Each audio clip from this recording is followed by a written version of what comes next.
so help me God.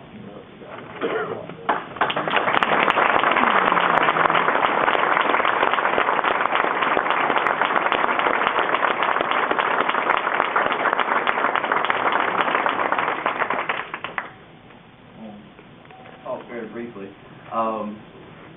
When I had asked Chairman Phillips to speak for a second, he kind of had that look like, oh God, what's he going to say? I promise I won't be long. Chief Justice Mitchell, President Bowles, Chairman Phillips, members of the board, and our many distinguished guests, I'd actually written down some remarks a couple days ago, but as I got up this morning and I walked over to my closet to figure out which shirt to put on, and I had to longingly look past the Wolfpack red shirt at President Bowles' request. I took a glance at the calendar, and I decided as I was coming to Raleigh that I wasn't going to use my written remarks, and I'll tell you why. Despite whatever Hollywood and modern folklore would have you believe, Friday the 13th is regarded as an auspicious day throughout American and British history, not because of machetes and ski masks and general misfortune, but because of all of those occurrences and occasions, particularly the positive ones, that can only be explained as a chance coincidence of coincidences, or perhaps divine intervention.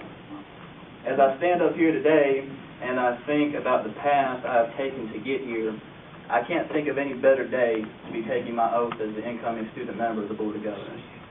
As someone who started his academic career as one of the youngest members of NC State's student body back in August of 1998, withdrawing from school 2 years later, working my way back 5 years after that, and now stand before you as the oldest elected president in the history of the association.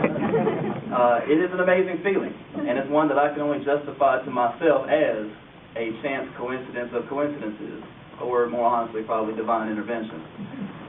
As I traveled across the state, I talked with student leaders from all 17 of our campuses, and they shared with me their thoughts about the association. And as they've looked back over the past 3 years, many of them see what has been, in many respects, a barren and windswept desert, dotted with the carcasses of past reforms and the lifeless husks of initiatives that were never seen through to fruition. In my case, I'll be honest, to a degree I share their disappointment, but I don't share their vision.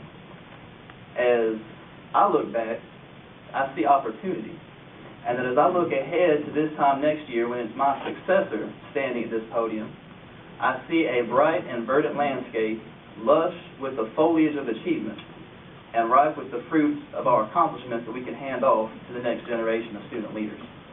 And ladies and gentlemen, when that day comes, it won't be because of the chance coincidence of coincidences or even divine intervention.